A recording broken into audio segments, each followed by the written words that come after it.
Peggy 16. Iron Harvest is an alternative take on the history of the 1920s. Taking inspiration from this time of industrial change, Iron Harvest's fictional states and characters find themselves in the aftermath of the Great War. Huge diesel-fueled machines, invented to serve humanity, have only lifted warfare to another level, and mankind has had to realize that the war that was supposed to end all wars has ended nothing. The Empire of Saxony is located right in the heart of Europe.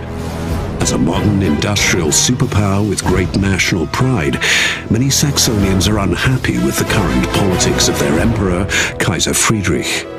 He has agreed on a truce with his cousin Tsar Nicholas and is working towards a peace treaty. Many Saxonian aristocrats and military leaders feel this treaty robs them of a hard-won victory. Once upon a time, deep in the old rainy forests of Saxony, Saxonian engineers created frightening war machines and named them after creatures of dark fairy tales. Their technologically superior and cruelly efficient creations inspired shock and awe in everyone who met them on the battlefield.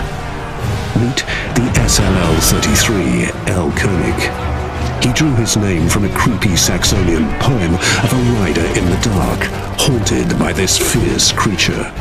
Representing the most powerful artillery unit of its time, the massive construct is not in a rush to get into firing position.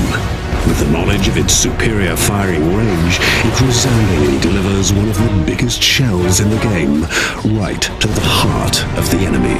When the fog of war hides the enemy, another wonder of Saxonian technology might save the day. Flares, bright as the sun, reveal everything, no matter how much it might want to stay undiscovered.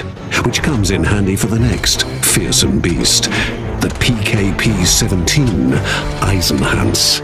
Like in the eponymous legend of a gruesome titan, the massive exoskeleton gives these troopers a scary appearance. The huge, stomping giants carry 2 mortars on their back. After getting into firing position, the barrels are able to deliver salvo after salvo of high-explosive mortar shells that devastate a wide area. And even in close range, nobody is safe. Their massive build allows them to go toe-to-toe with enemy mechs. Like in many Saxonian fables, the MWF-28 Stiefmutter is the source of great suffering.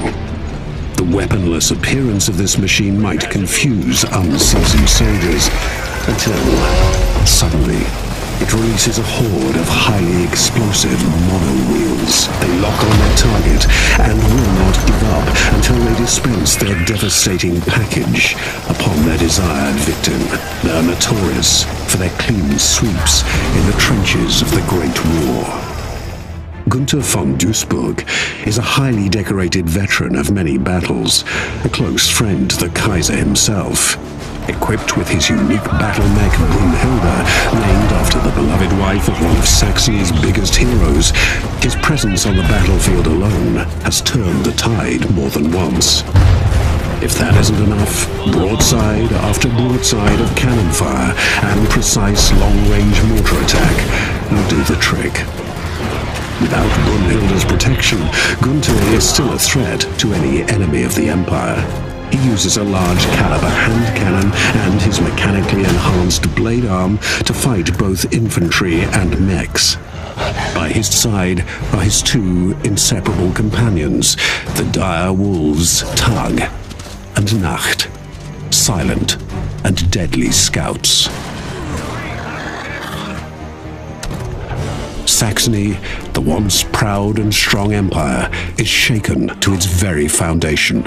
The old Kaiser fights against the fall of his Reich, besieged by enemies to the east and from within.